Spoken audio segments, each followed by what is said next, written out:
Desse computador. Pronto.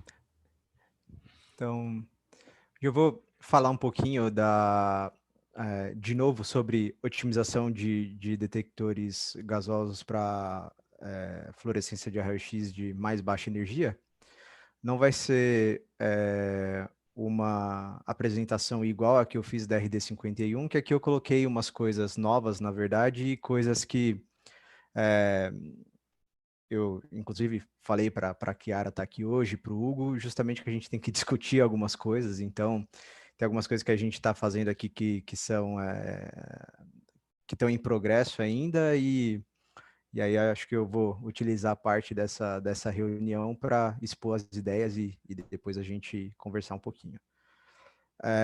Mas só um sumário aqui do que eu vou falar. Então, primeiro eu vou falar um pouquinho da a resposta geométrica do detector, com algumas simulações que eu fiz já tem algum tempo já.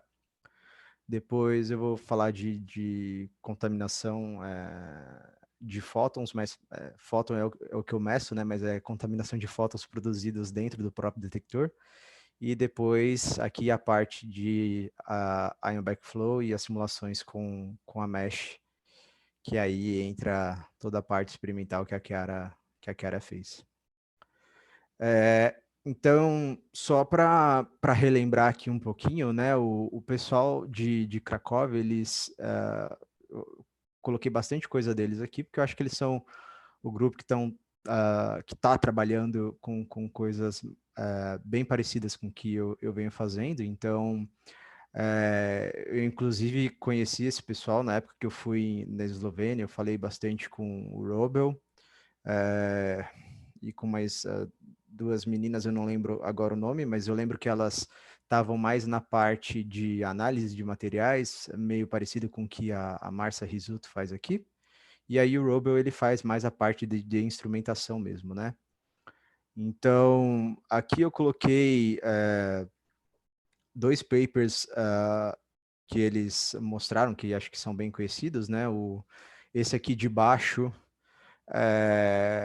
na verdade, essas três imagens são desse paper aqui de baixo, que é o paper que eles mostram, né, os testes com o Gemrock, um ASIC que eles usam para fazer imagem, e aqui a capacidade de distinção de alguns pigmentos que eles têm. E eu coloquei esse outro paper aqui sobre o modelamento do efeito Vignetting no sistema de ópticas com pinhole, porque é uma coisa que acabou sendo bem parecida com uma coisa que eu estava fazendo, com o que eu estou fazendo, né?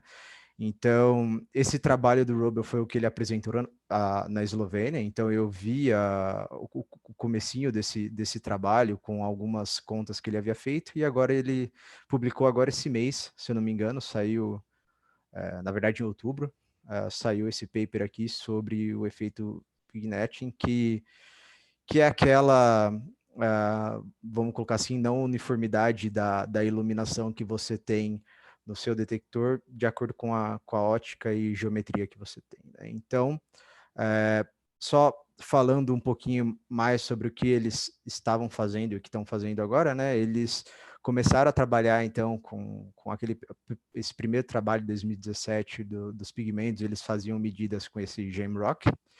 Inclusive, eu nem sabia que ele estava aqui disponível nos produtos da Cain, mas ele é um ASIC de 64 canais.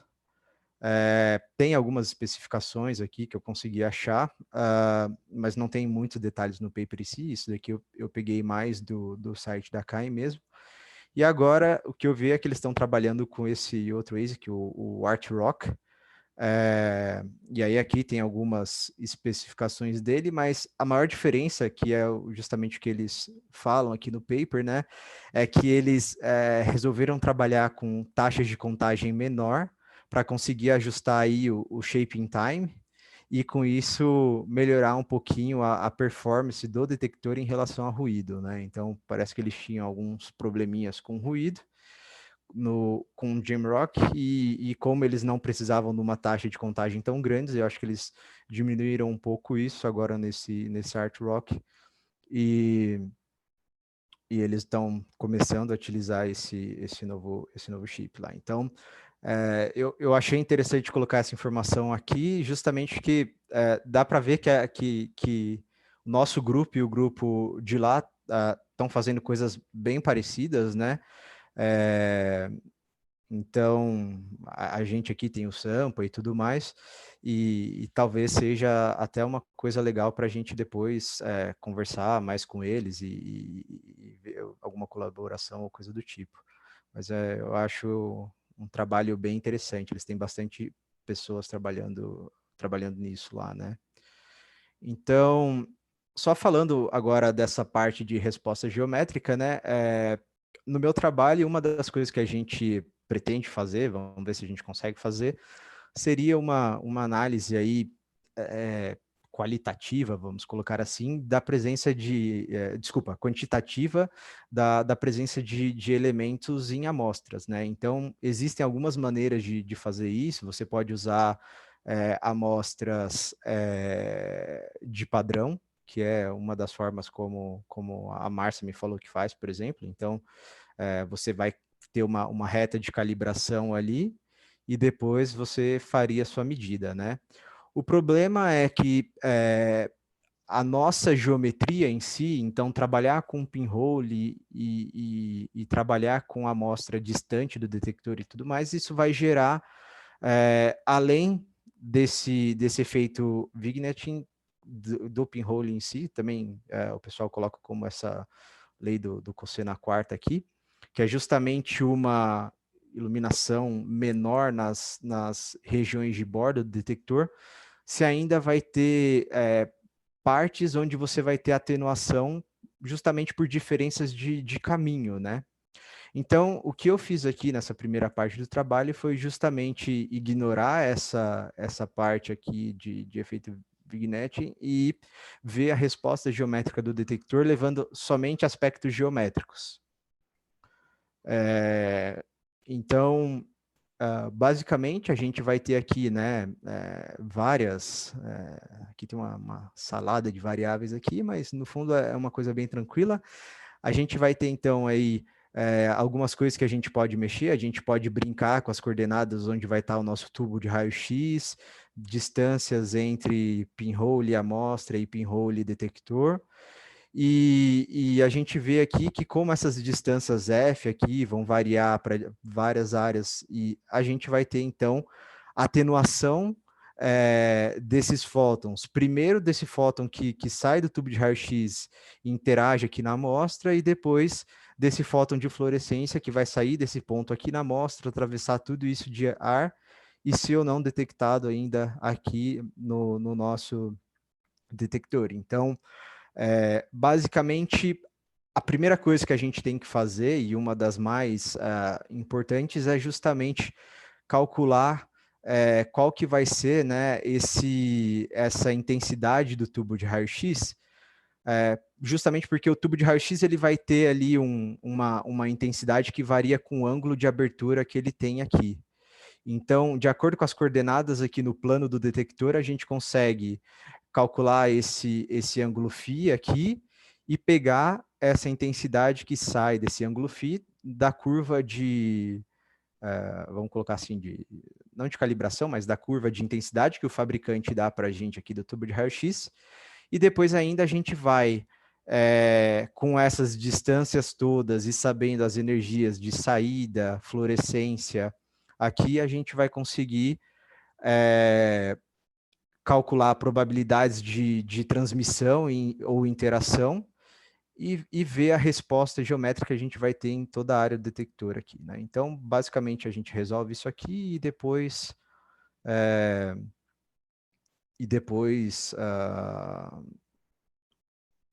joga esse ângulo φ aqui e mexe somente com curvas de absorção e transmissão. Então, esse daqui é um primeiro resultado, não tem muitas coisas para eu modificar aqui, mas eu coloquei aqui o tubo de raio-x em dimensões próximas daquilo que eu estava usando no laboratório, né?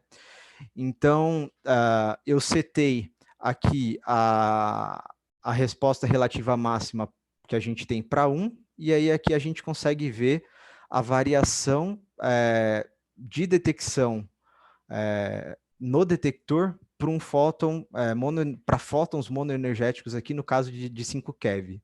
Ou seja, no tubo de raio-x, a gente vai soltar aqui nesse caso eu só estou trabalhando com linhas para não misturar muito problema, mas a ideia aqui eu soltei fótons de 10 keV com um tubo de raio-x, e depois eles geraram uma fluorescência de 5 keV, e aqui a gente está justamente vendo como que a gente vai detectar esses fótons de fluorescência de 5 keV ao longo de toda a área sensível do detector. A gente vê que aqui, o tubo, nesse caso, ele estava aqui, acho que vocês conseguem ver meu mouse, né? Então, o tubo está aqui em x igual a 15, ele está bem para cá, e no y igual a 0. E aí ele vai iluminar a região, o centro do tubo está alinhado com o centro da amostra aqui em cima.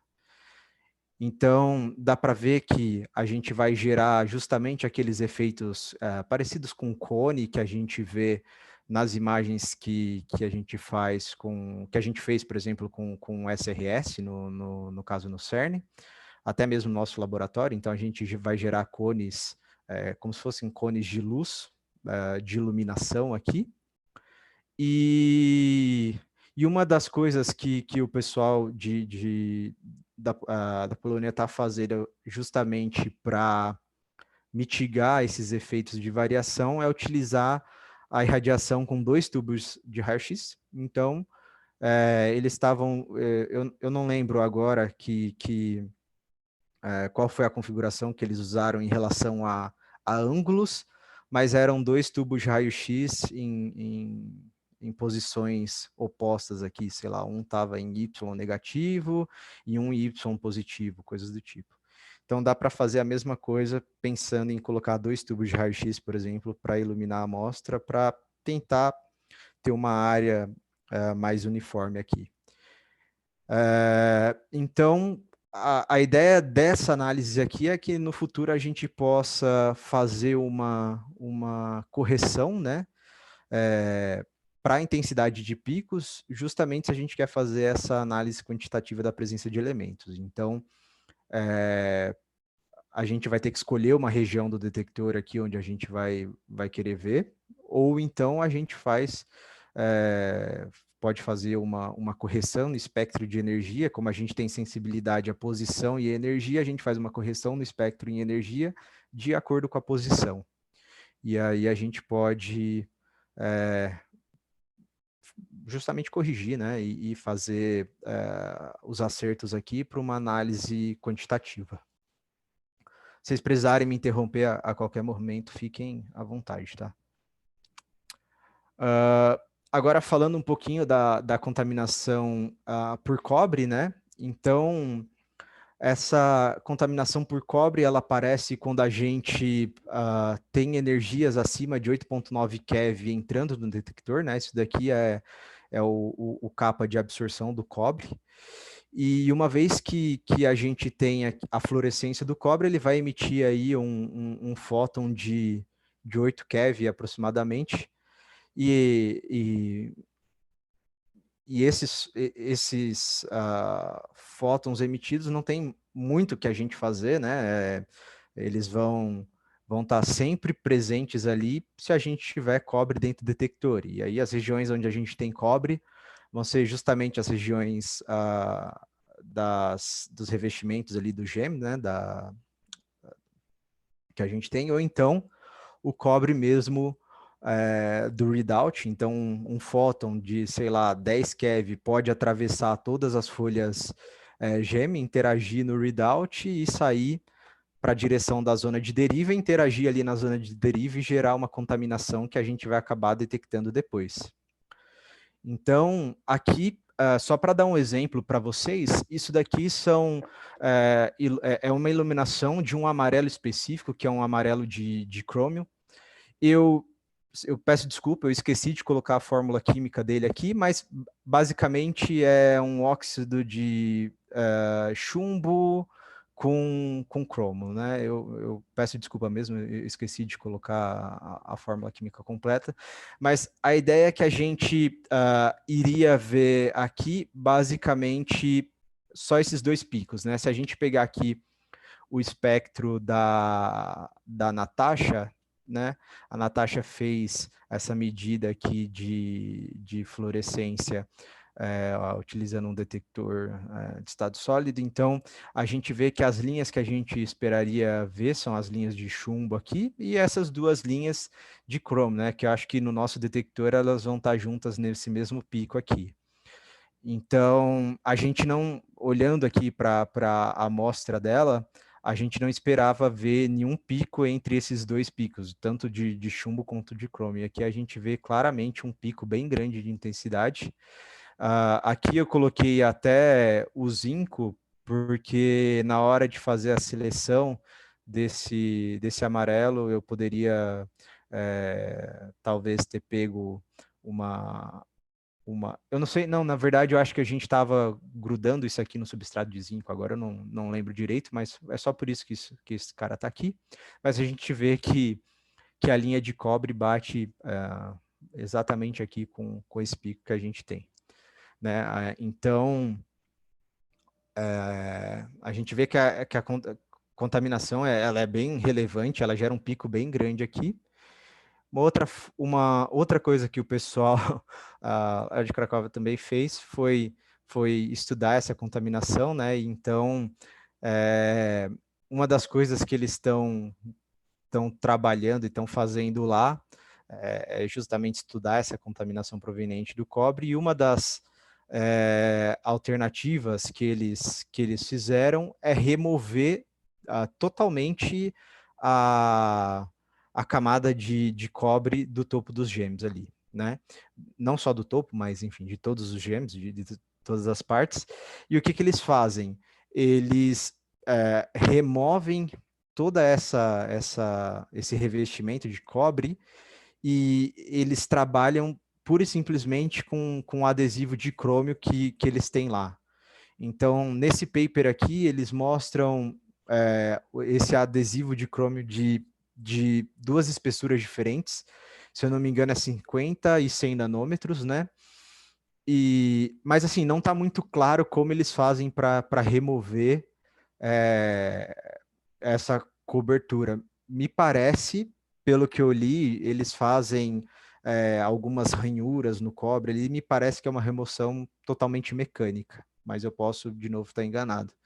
Então, eu estava conversando, inclusive, mandei um e-mail hoje para o Heraldo e ele já me respondeu. Eu acho que ele deve saber um pouquinho sobre como são feitas essas coisas aqui, então eu queria discutir um pouquinho com ele para ver. Mas a ideia do grupo de Cracóvia é justamente remover essa parte de cobre e trabalhar só com esse adesivo de crômio para colocar para ser a camada condutora ali do gêmeo, né? Então eles falam que eles não viram problemas de durabilidade, né? Eles têm as imagens lá de microscopia e espectros ao longo do tempo. Eles falam que eles não viram problemas em relação a isso. Tem uma questão que o crômio, apesar da camada ser bem pequena, ele ainda vai fluorescer. Ele tem uma fluorescência ali por volta de 4 keV, se não estou enganado. Então, assim, óbvio, a gente vê aqui claramente no espectro que esse não é um pico que está muito sobressalente aqui, mas é um pico que pode ainda existir. No caso deles aqui, a gente ainda vê uma certa contagem aqui de cobre e provavelmente deve ser algo que está vindo aqui do readout, tá?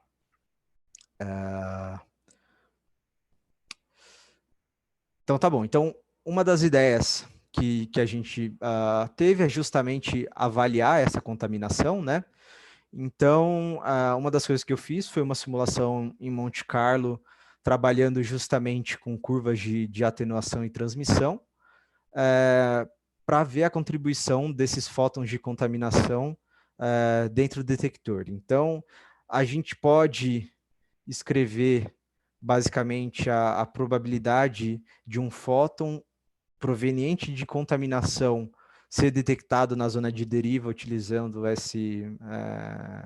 essa fórmula aqui, né? Então a gente vai ter a transmissão desse fóton que tem uma energia maior do que a energia do capa do cobre aqui, depois a gente vai ter a probabilidade dele interagir ou não nessa camada de pequenininha de cobre que a gente tem, depois a gente tem ele tem que sair com um ângulo para cima aqui, né? Se ele sair para baixo, provavelmente a gente nem vai detectar esse cara, a gente não vai ter multiplicação ali de um gêmeo, então a gente quase que pode descartar esse cara aqui. Mas também tem a probabilidade dele interagir dentro dessa própria camadinha de cobre e não ser detectado. E depois tem a probabilidade da gente detectar ele na zona de deriva, né? Então, a gente utiliza isso aqui para calcular.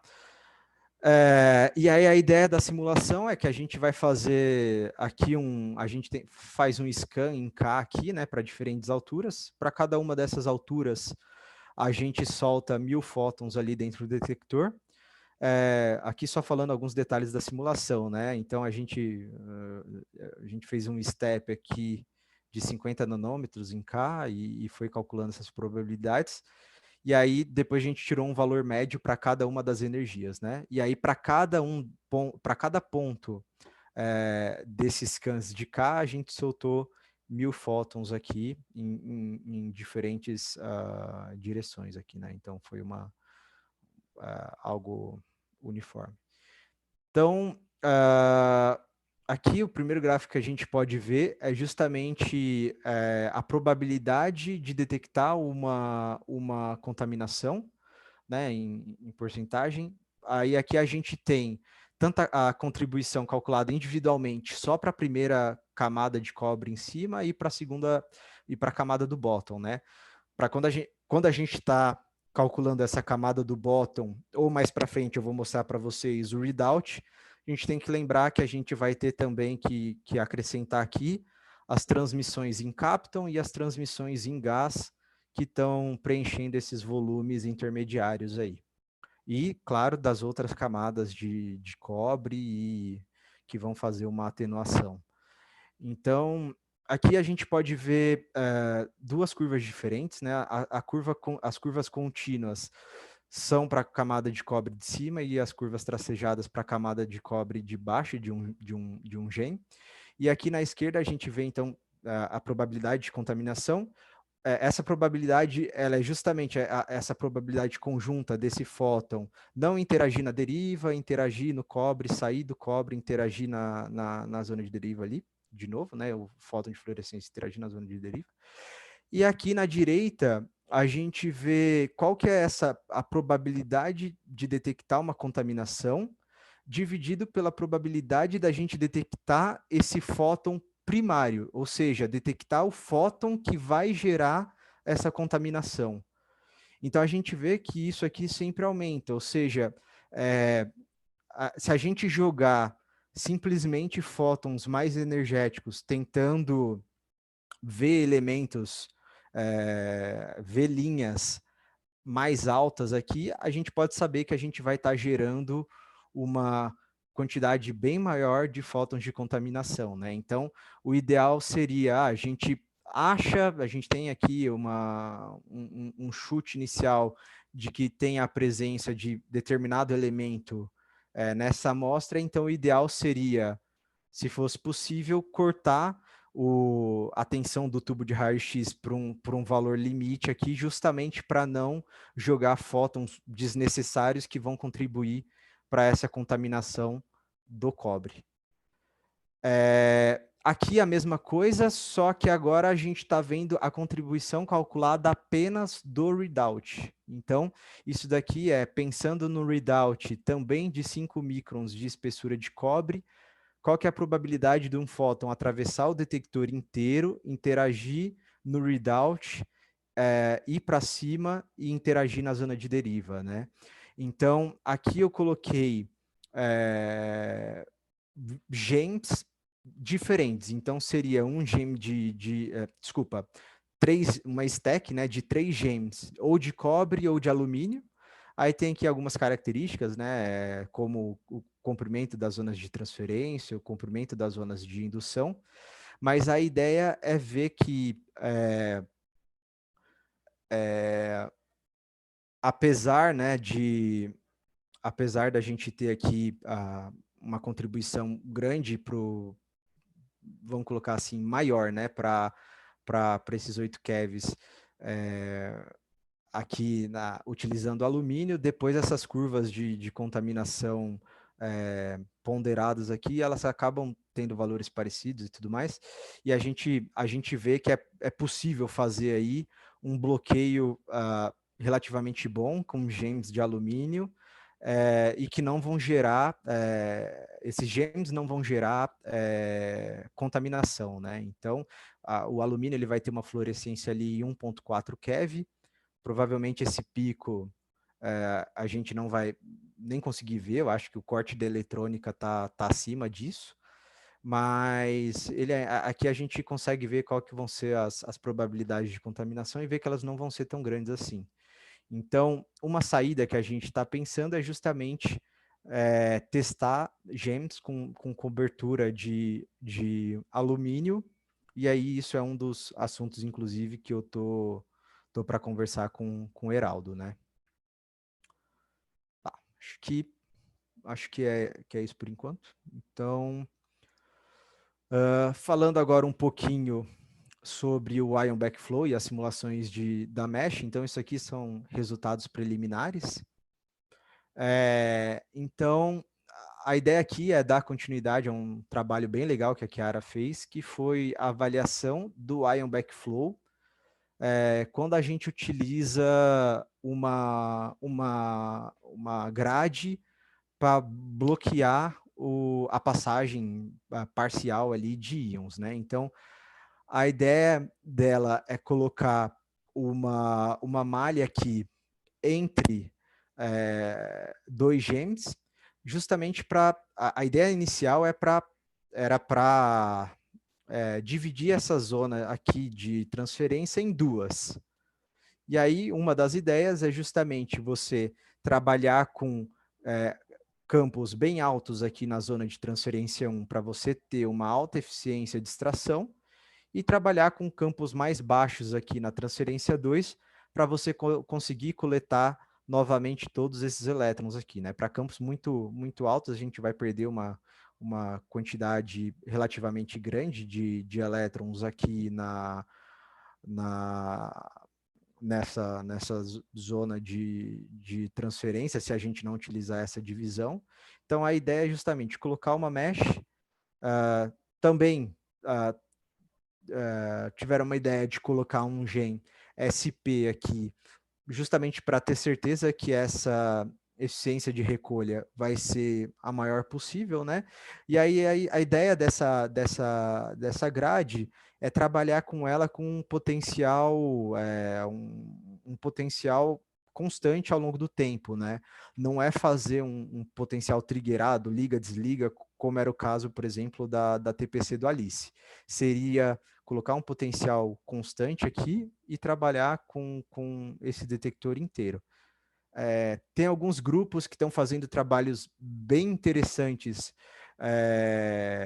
Por exemplo, se eu não estou enganado, do Cortese, né? Ele apresentou, inclusive, um trabalho parecido, óbvio que bem mais sofisticado, onde eles tinham thick gems com uma mesh dentro do buraco, né? Então, uma das coisas que eles pensaram foi colocar essa mesh já dentro de um buraco do gema aqui para tentar bloquear esse refluxo dos íons.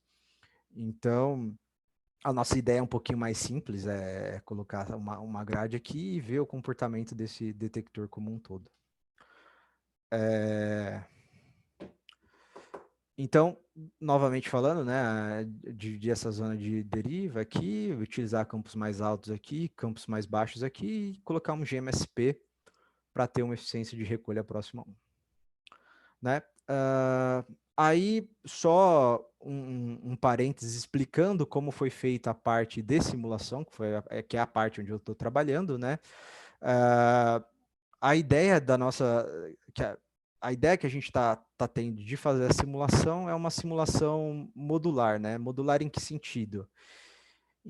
A gente quer dividir esse detector aqui em partes e trabalhar justamente com as variáveis e as quantidades aqui de forma independente, né? Ou seja, a gente vai trabalhar aqui com uma geometria que seria só um corte aqui até essa zona de transferência 1 e pegando toda a zona de deriva esse GMS, depois um outro corte que seria um corte intermediário aqui, e depois um terceiro corte que seria essa geometria toda aqui de baixo, né? E aí, a nossa ideia é justamente a gente pode escrever o ion backflow desse problema com essas variáveis que seriam independentes em cada uma das partes da simulação, né? Então, só lembrando aqui, o ion backflow a gente usa essa definição, que é a corrente no cátodo dividido pela corrente no ânodo. A corrente no cátodo a gente pode escrever ela assim, eu não vou entrar em detalhes, porque é relativamente bem simples aqui, mas a ideia é que a gente pode, então, depois ver que o ion backflow ele vai ser aqui ele vai ter sempre um valor aqui, né, de acordo com esse ganho efetivo, e depois ele vai ter relações de acordo com a eficiência de extração de elétrons e de íons, né? Ok. Isso é para o caso de um single gem, então simplesmente catodo, zona de deriva, gem, zona de indução e o anodo aqui. Agora, para o nosso caso, as coisas ficam um pouco mais complexas, né? Então, a gente vai ter que levar em consideração que a gente vai ter dois gems que vão ter quantidades diferentes de eficiências de recolha, eficiências de extração, e a gente também vai ter coisas diferentes relacionadas com a transparência da malha. Então, a transparência da própria malha, ela entra aqui. Então, a corrente no cátodo, para esse caso aqui, ela vai ser a gente pode pensar de forma bem simples como os elétrons, os íons que foram gerados na zona de deriva, depois os íons que foram gerados nesse primeiro buraco que conseguiram chegar até aqui, e depois os íons que foram gerados nesse segundo buraco que conseguiram atravessar isso e chegar aqui, né? Então, a gente pode escrever essa corrente no cátodo dessa maneira grandona aqui, aí o ion backflow, nosso ion backflow desse problema, ele pode ser escrito dessa maneira aqui, tá? Ok. Então, como eu disse, o problema ele foi dividido em partes, né? A simulação foi dividida em partes, a gente trabalhou primeiro com essa primeira parte, depois essa segunda parte, essa terceira parte, justamente que essas grandezas aqui a gente está considerando elas independentes, né? Por exemplo, a gente sabe que esses campos do buraco, eles são grandes o suficiente para blindar efeitos daqui de baixo para essa parte de cima. Então, você vai ter modificações muito pequenas, mas a gente acredita que os efeitos gerais vão ser blindados aqui justamente pelo campo elevado dos buracos. Então a gente está trabalhando dessa primeira maneira, e isso é inclusive uma forma da gente ver se a gente pode trabalhar com essas coisas assim. Então aqui são os resultados dessa primeira parte com as grandezas que a gente precisa, né? Então aqui em vermelho a gente vê a eficiência de extração de elétrons desse primeiro gema aqui. A gente vê que ela cresce basicamente linear aqui com o campo de indução que a gente coloca. E aqui uma coisa interessante que a gente vê é que a transparência, desculpa, eu coloquei aqui GMS Electron Transparency, mas é íon, tá? Peço desculpa agora que eu dei uma olhada aqui. Então, aqui a transparência dessa estrutura para íons. Então, a gente vê que essa transparência ela é quase 1 para todos os valores aqui. E aí, ganhos, a eficiência de recolha de elétrons, eficiência de extração de íons, que são todas variáveis que estão relacionadas só com o campo de deriva aqui ou com o campo do buraco, elas basicamente não vão se alterar quando a gente troca esses valores de campo de indução aqui. Então a gente vê que é bastante blindado os efeitos aqui na zona de deriva das modificações que a gente está fazendo na zona de indução. Tá? Para o caso da transparência de íons, né, a gente vê aqui só um corte mostrando isso daqui são a posição final de íons de acordo com onde eles foram gerados, né? Então a gente vê que íons que foram gerados aqui bem no centro do buraco, a tendência deles é ir para todos para o cátodo, né? Então, como esse campo da indução aqui, que é um campo baixo, os íons que estão vindo da malha e do gêmeo lá de baixo, eles têm tempo suficiente para fazer a deriva deles e passar justamente no meio do buraco e depois subirem ali para o cátodo, né? Então é por isso que a gente tem uma transparência para íons de basicamente 1 aqui, né? Agora mostrando um pouquinho dos valores para o GMSP, agora a parte de baixo do problema, a gente novamente vê que mudando os campos de deriva, essas variáveis aqui de cima, elas quase não vão ser alteradas. Aqui tem um ponto com um certo probleminha, isso aqui eu já estou refazendo essa parte da simulação só para ver, mas acredito que foi um problema simplesmente de resolução de campos. As incertezas dessas eficiências aqui, para o número de eventos que eu tenho, ela é bem baixa, então eu acho que aqui foi um problema de resolução do campo no caso do Elmer, tá? E agora, a parte intermediária do problema, eu acho que uma das mais interessantes é justamente a transparência, a transparência para elétrons e para íons na nossa malha, né? Então a gente vê que essas coisas aqui são basicamente invertidas apenas, né? Então a gente vê que na região onde a gente tem uma grande transparência para elétrons, que é a região onde a gente tem o contrário daquilo que a gente achava que seria ideal para o caso do ion backflow isolado, né? Então a gente vê que a gente tem uma transparência muito grande quando a gente coloca um campo alto na segunda parte e um campo baixo na primeira parte, né? E aqui, no caso dos íons, a gente bloqueia muitos íons justamente nessa mesma parte, com um campo aqui embaixo muito alto e um campo mais baixinho aqui nessa parte de cima. Tá? Agora, olhando para o Ion Backflow, né? Então, simplesmente pegando essa imagem e multiplicando ela por aqueles valores todos que a gente tinha daquela expressão bem grandona, a gente tem aqui o Ion Backflow calculado para essa estrutura inteira, né? Então, a gente vê que a gente vai ter aqui uma região com menor ion backflow, justamente onde as transparências para a gente são melhores, vamos colocar assim, onde estão passando mais elétrons e sendo bloqueados mais íons. E aí, a ideia de dividir a zona de transferência em duas para trabalhar com as melhores combinações de eficiência, ela sim é bem legal, ela é bem importante, mas parece que ela não é o efeito principal que a gente está vendo aqui, né?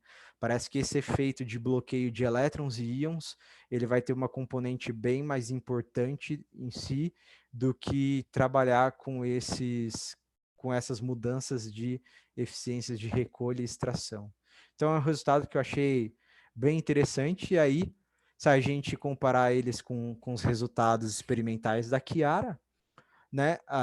Então, a gente vê aqui que a região com maior ion backflow é uma região bem parecida com a nossa aqui, Para o caso dela, eu não tinha esses dados brutos, eu só estava com a imagem, mas me parece que em uma boa parte aqui dessa região toda, o Ion Backflow ele apresenta valores bem parecidos, né? Então, eu não sei se daria para a gente distinguir experimentalmente tão bem esses valores, mas é bom a gente ver que o valor ruim eles estão compatíveis, os valores ruins de Ion Backflow estão compatíveis aqui, e aí os valores de todas as outras regiões aí fica um pouco complicado a gente fazer uma comparação, mas os resultados são bem interessantes. Aí falando um pouquinho, se a gente vê o Ion Backflow como apenas a contribuição, olhar apenas para as contribuições de íons, então as transparências na mesh de íons e as eficiências de extração do GMSP, por exemplo, só essas multiplicações, a gente vê algo bem parecido com essa primeira imagem aqui, né? Então a gente vê um comportamento bem parecido, ou seja, uma coisa interessante realmente bloquear esses íons todos na malha, né? Me parece. E, e, e aí a gente pode utilizar aqui só contribuições de íons para dar uma olhada nisso.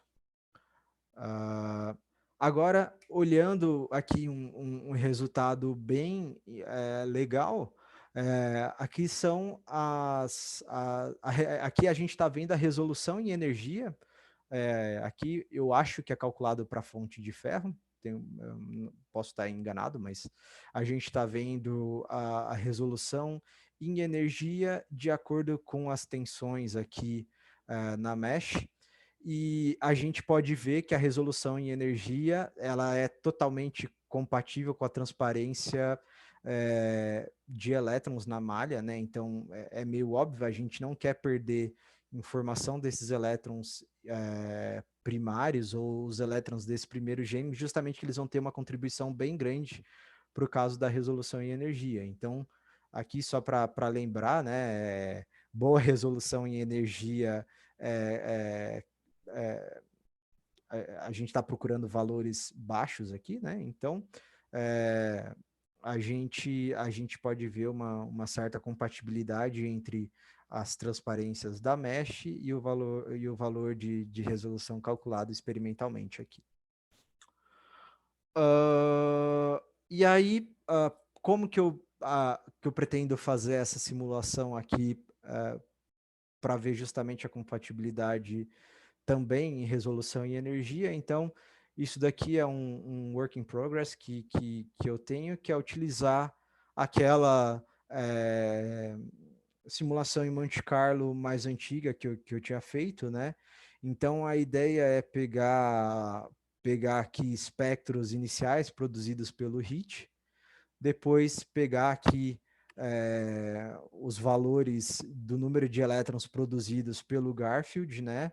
E aí fazer a convolução aqui, fazer um Monte Carlo dessas duas curvas, e aí sim tirar um valor de resolução em energia e comparar esses valores. Então, a ideia é pegar esse espectro inicial e aí levar em consideração se essa carga primária, se ela passou do primeiro gene, depois se ela passou da mesh, depois se ela passou do segundo gene, fazer um Monte Carlo com cada uma daquelas variáveis independentes e calcular no final a resolução em energia, né? Então, isso aqui é uma coisa que a gente ainda tem que fazer. Eu espero começar a trabalhar nisso logo mais, mas é a minha ideia de como avaliar a resolução em energia experimental com essa parte simulada. Bem, isso daqui é só uma comparação entre o resultado simulado para uma curva única que a gente tinha feito e para um resultado experimental, né? Então, dá para ver que dá para a gente comparar essas duas coisas aqui e tirar valores bem interessantes. Bem, é só isso, pessoal. Muito bem, obrigado, Giovanni. Muito interessante, como sempre. Perguntas? Comentários?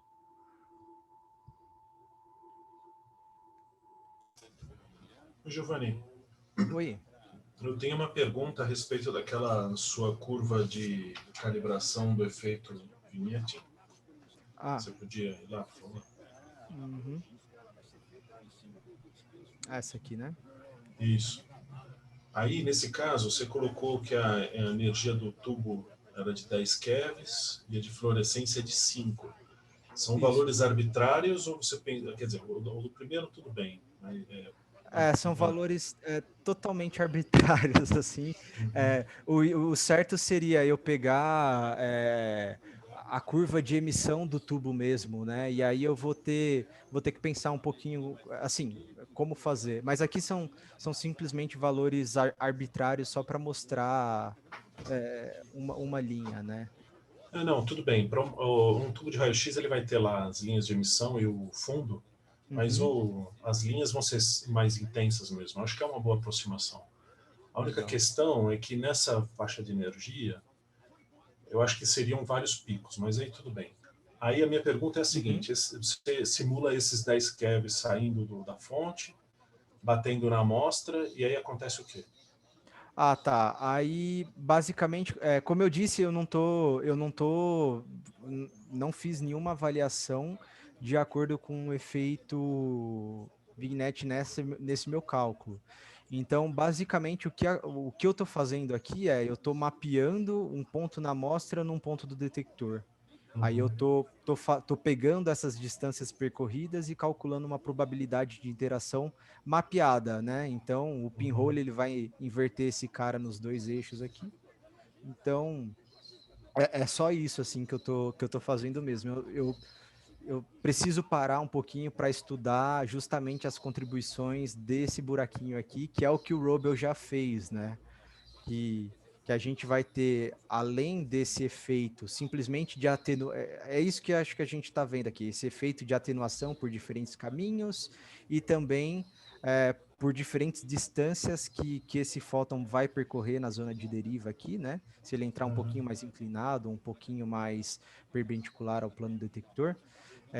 Então, esse é o efeito que a gente está vendo nessa minha simulação. Esse segundo efeito aqui de ótica mesmo, esse eu ainda tenho que parar para estudar um pouquinho para colocar aí. Não, na verdade a minha pergunta era o que acontece ali no ponto verde, lá em cima. Ah, tá. Mais simples do que isso. Bem, no ponto verde, nesse caso aqui, Você como adota eu uma probabilidade de interação 1.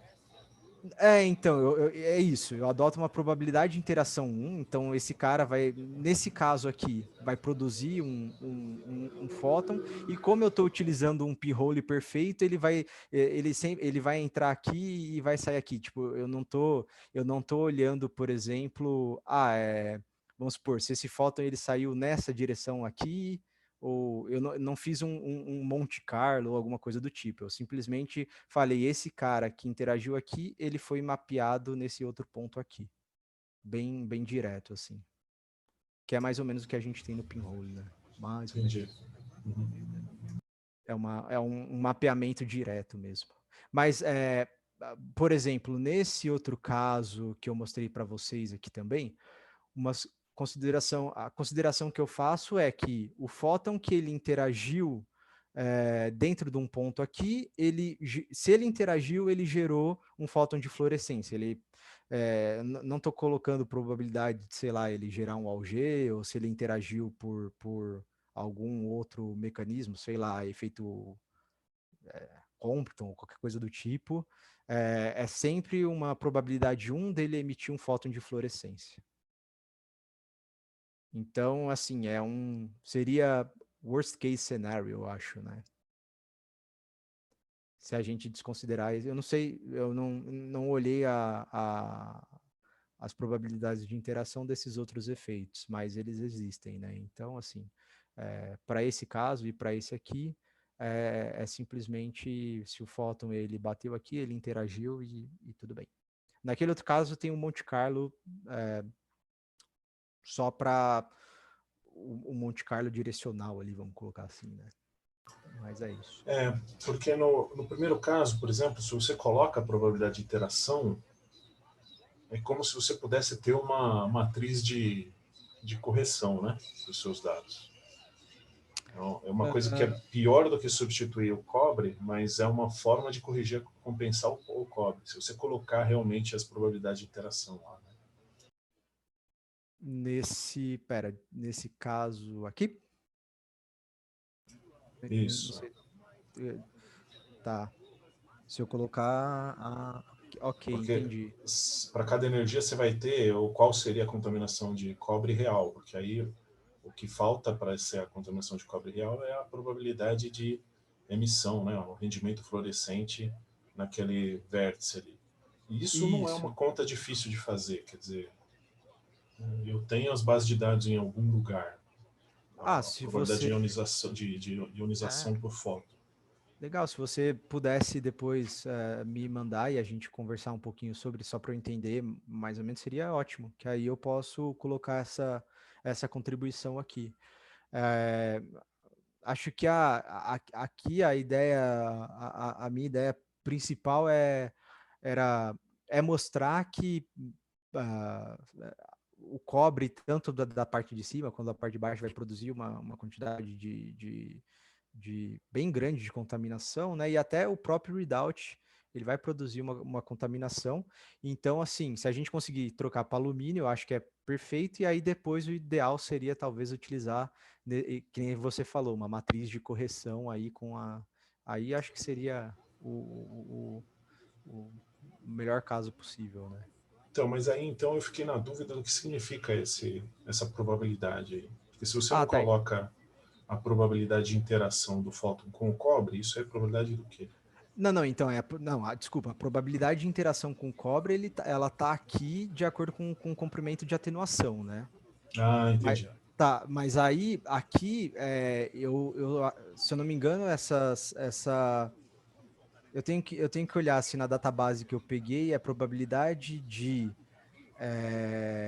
desculpa, se é comprimento de atenuação total, que leva em conta todas as possíveis interações, ou se é só, por exemplo, para efeito fotoelétrico, ou porque aí você... Então, aí que tá. Mesmo que seja É, só para efeito fotoelétrico, é a contribuição de todos os elétrons, né? Teria que separar por camada. Né? Por exemplo, aquela camada que você está pegando ali, a camada mais interna, né? Que não é a única que está no...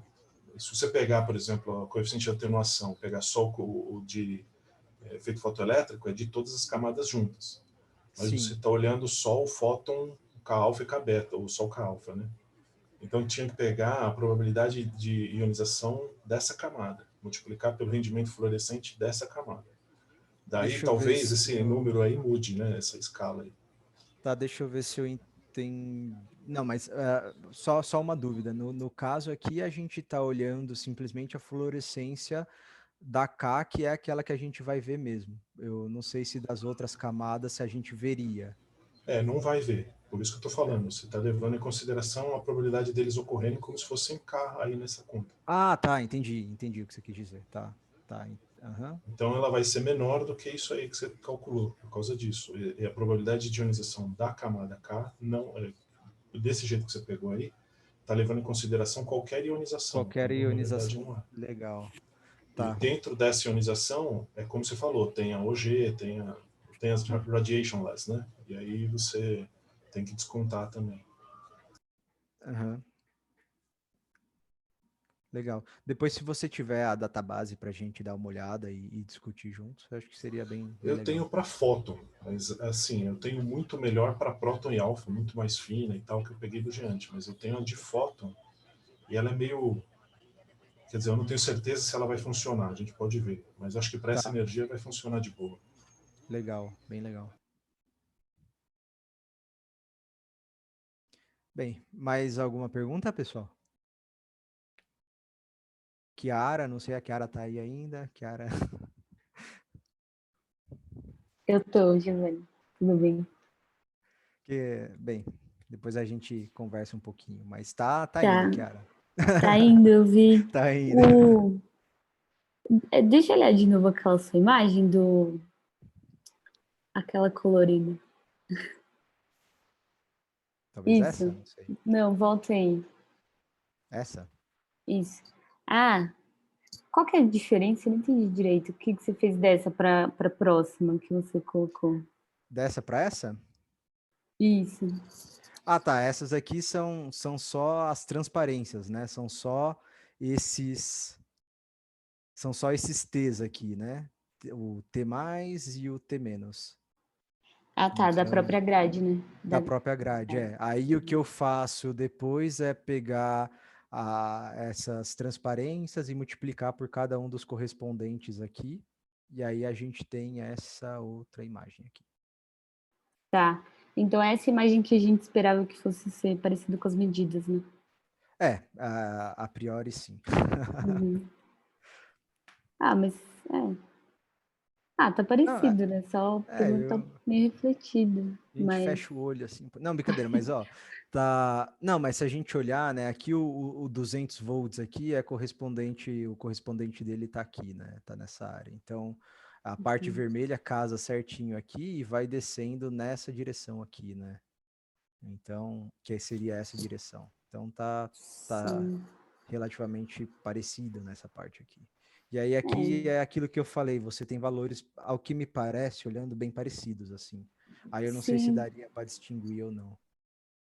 Então, eu acho que aí eles estão sempre. Eu não tenho os dados aqui, mas eu tenho outro gráfico que dá para ver melhor. Eu acho que eles estão sempre entre 15 e 18%, sabe? Uhum. Então, É, acho que estão a, parecidos mesmo, mas. uhum. A gente, em todas as simulações que eu fiz, eu sempre, na simulação, eu tive um IO backflow maior, bem maior do que o É experimental. verdade. Então, é uma coisa, inclusive, que eu estava discutindo com o Marco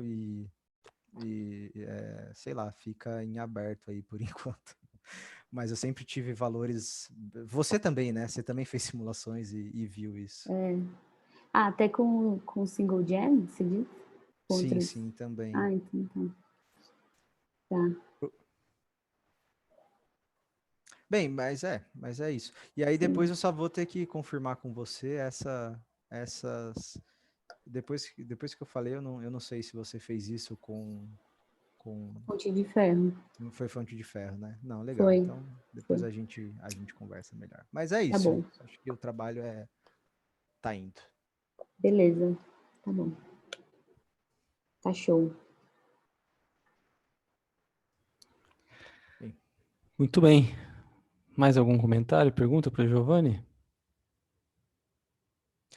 Marcelo, eu resolvi fazer essa apresentação um pouco diferente, justamente para a gente discutir esses resultados novos aí com todo mundo, Thiago, Chiara e tudo mais. Aí acabei não fazendo a apresentação específica da RD51, mas essa eu faço, se vocês quiserem, em um outro dia de novo. Não, não, tá ótimo. Acho que o importante é trazer a discussão. Acho bem legal. Beleza. Então tá bom. Deixa eu parar aqui.